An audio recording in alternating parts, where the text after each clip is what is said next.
What's up, guys? We're here at AMC Town Square with Chasing Cinema. Mr. James Hsu.com, and we are here for the screening for one of my favorite actresses, Miss Natalie Portman, in Vox Lux. Vox Lux, a movie that really I didn't know much about. You know, granted, I'm not the trailer seeker, I'm not the news seeker, but not a movie that I've heard much about. But Natalie Portman playing a singer, you know, and you seemed pretty excited going into this movie. Oh, yes. Obviously, Natalie Portman has always, you know, produced pretty good work, so it has some stuff lined up in it. But to say the least, at the end of the year, too, you know, we're coming to a close. Next Thursday is our last week here at AMC Town Square. You know, I would just think that this would be a strong one. Mm-hmm. Did you think it was a strong movie? Well, it gets me jacked because, as you know, it's the end of the year, so that's Oscar season. Natalie Portman is definitely had her name mixed up with the Oscar term before. You know, and people like her. They do. I love her. Yes. And then this movie, acting-wise for her, didn't let me. She was awesome. She was awesome. But the movie itself, nah, it wasn't for me, dog. Like, I was expecting a movie about celebrities and when you become famous, the hardships of being rich. And celebrity, fame. And people loving you. That's what I thought it was going to be this. And then we've had a very interesting conversation too together that I found interesting, how you were saying that there's something maybe inside people that makes you like melt down when you get to like this peak, you just can't take it. Yeah, oh yeah, I found that really interesting. Yeah, I found that really interesting. Honestly, probably one of the only things you've ever said to me that I was like, that guy might have something that we're saying sometimes. Maybe. Yeah, some people can't handle it. Viewer discretion advised. I'll tell you one thing, that the opening scene of this movie, I don't, and maybe I'm just tripping right now just because I just got out of it, but I don't know of another movie that had like that violent of a powerful scene ever. I don't think. Jolting, yeah. Yeah, that was, oof. Like, get ready for this movie. Like, if you're gonna go to this movie, there's an opening scene in this movie that is, I can see some people, the minute it happens, they're out of the theater. Yeah. You know, it's strong, and I didn't expect any of it, and you don't get... Definitely jarring, for sure. Something, and especially in the climate today, because I don't know if we're gonna really kind of tell you what happens. Yeah, I don't know either. Because the movie is obviously trying to make a very big statement in the beginning, but just with the climate today, it's a very sensitive subject as well. You know. Then there was a mention of 9/11. Yes, this movie. Well, the movie opens up in, I believe, like 1999 or 2000. Because the first title card was 2000. The Genesis title card 2000. I think it was 2000. Anyway, so all right. So besides the jarring intro, Natalie Portman is an actress. She was singing, she was doing her thing, and I respected it. Which is all Sia's music. Mm-hmm. Okay, which she wrote, written by her, but sung by Natalie. Yes, her and Natalie and Jude Law all were producers on this movie. Yes, they all like had big kind of parts in this movie, and maybe some paychecks involved. And so quickly, the trailer led you to believe that this movie is going to be one thing, right? That's how I interpreted it. Yeah, maybe that's my fault. Well, you know, from just an average movie go, if they saw a trailer, you know, and then obviously this movie is not what you were expecting. No, no. So, like, what I mean, was it just what the movie focused on? Was it more of just the content of the movie? Like, was it too aggressive, too violent, too dark for you? Like, what were things that just... I mean, there was a lot of violence, obviously. And then we don't get Natalie Portman for the first, it sounded like only 45 minutes. 45, 50 minutes, and for me, I'm there for Natalie. The younger girl, I thought she was fine. I know Josh Bell had some comments on her, but I thought the little girl was fine that played Natalie Portman, young Natalie Portman. And then once we started getting Natalie Portman, you know, she became this like very interesting person, and then they threw a little monkey wrench in there because there's a person that Natalie Portman talks to. As soon as we see Natalie Portman, this girl gets involved and all these other things, and I was just like, that's what we're here for, huh? And then all of a sudden it turns into a concert. Yep. The last 15 minutes at least? Probably, yeah. Became a concert. Yeah, there's like 3 parts. So the movie is split up in title cards.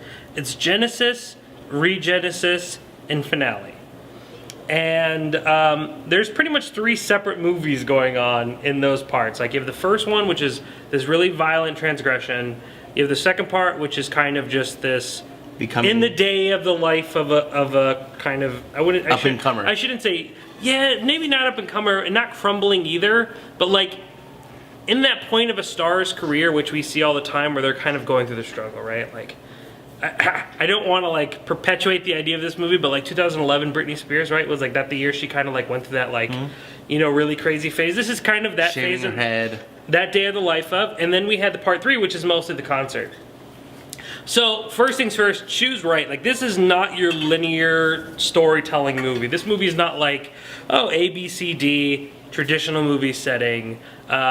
Yes, it does go chronologically in order like that, but it's just not what you're used to seeing, right? It's a movie that is very jumbled. It's very it's very scattered, and you know that part of the movie doesn't necessarily bother me. The part that bothers me is just that I don't know what the movie was trying to kind of communicate, right? Like I think in a movie like that, especially the movies that tend to try to be more cutting edge, the movies that try to be a little bit more artistic in their work, usually is kind of trying to make a statement of some sort. And while I think there are ideas implanted in this movie, there are definitely ideas and things that they want to talk about, I think they just bring them up and then they never follow through with the conversation. The violent aspects of this movie is there. 9/11 has a part in this movie. Not like I mean, to kind of make sure that your movie sets time in this place before 9/11 and then make it a scene, not like a connected to the story so much, but an event that is happening around the movie. It is really weird to put that much focus on it and then not really have that kind of connect to what you're trying to say. It's hard to communicate it without kind of being a spoiler nonetheless. But you know, and then the movie turns into this concert, and it kind of really ends in a very crescendo, and I understand what they're trying to maybe communicate in the sense of like, oh, but this is the one place that Natalie Portman can shine. She is the one place where she is good and she can make people happy. Because obviously the movie also, at least the second and third act, revolve around her and her daughter, who her sister has legal custody of. And there's this kind of bond, and it seems like Natalie Portman struggles throughout the entire movie, well, the second and third act, until she's on stage. But the movie doesn't feel like it's communicating a message. It doesn't necessarily feel like there's a major arc. Like no one's changing in the movie. You know, we don't usually, storytelling 101. Not that every movie should follow this, formula, is that we start with a character, they go through an event, and they change. There's nothing like that here. And while this movie could be, is definitely more complex and obviously trying to push the boundaries and be different and be more in terms of artisanal filmmaking, it's not a movie that I think sticks with me because I didn't emotionally engage with any of the characters. I didn't emotionally feel, besides jolted at the beginning, I didn't feel like emotionally attached to any idea or theme that the movie was. I didn't understand what the movie was trying to say at the end of the day. And I'm sure there are probably essays and things online that might help communicate that idea. But overall, I don't think the movie did a very good job at trying to kind of make its statement. Yeah, I got lost. I didn't get lost. I just like... It's not a plot confusion. Yeah. It's just more of like, okay, but why?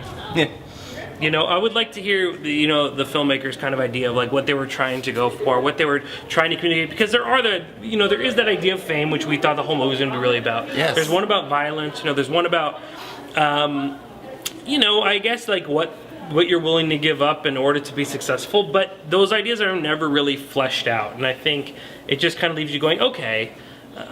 And yeah, the songs were fine. You get to a point with this movie where there's so much going on, there's so much drama and tragedy and violence that when the last 15 minutes is just Natalie Portman really singing in a concert venue, and dancing, it feels very unsatisfying. It feels like, okay, but bring us in somewhere, like tie us all together, and whether it might be something crazy, like, we were theorizing of what possibly could happen at the end, we were way off.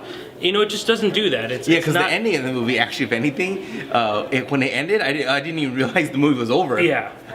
It definitely doesn't satisfy you, definitely doesn't give you answers, and it kind of just sets everything up and then never follows through. Even with the entire movie in general, the very climax of the movie goes to a specific place and never follows through with the ending, and I just think it just kind of left me disappointed. But I still love Natalie Portman. She was good. She's definitely over the top of this movie, but I will say it felt very un-Natalie Portman-esque in her performance. Dallas used to come to all the movies all the time, said she plays a very similar character. She is not very much like So any he other probably character. would've in liked movie. this yeah. one. And then you think about this with Annihilation, which started, it came out way earlier this February. year, which is also completely January. different. She did fine, but again, it's not a movie that I think I'm gonna remember. Besides just being like, oh man, what a trip! Like, how weird was that experience? Because it just didn't fulfill any real, need that I wanted in this movie. Love it. All right, we also have reviews for Mortal Engines, Peter Jackson's Mortal Engines, but not directed by Peter Jackson. Lies. And then we also have a Spider-Man and Spider-Verse. Yes. So- One of the most anticipated movies of the year. Go check out those. Click that white eye to make sure to see all of our reviews at chasingcinema.com. And then next week we have Aquaman, Mary Poppins. Mary Poppins, Welcome to Marween. Mark. Welcome to Steve Carell. Yes. And then there's one more. Bumblebee? Aquaman, Mary Poppins Returns. Love it. So if you guys want to come to that, let us know. Comment below. Let us know. Text 723-485-618. Pretty sure the last one of the year. So what better way to kind of close out 2018 with us here at the movies, where we all know the movies are at the top of their game. Hopefully a step up from Vox Lux. It's true. ChasingCinema.com is known as The Film Lovers website.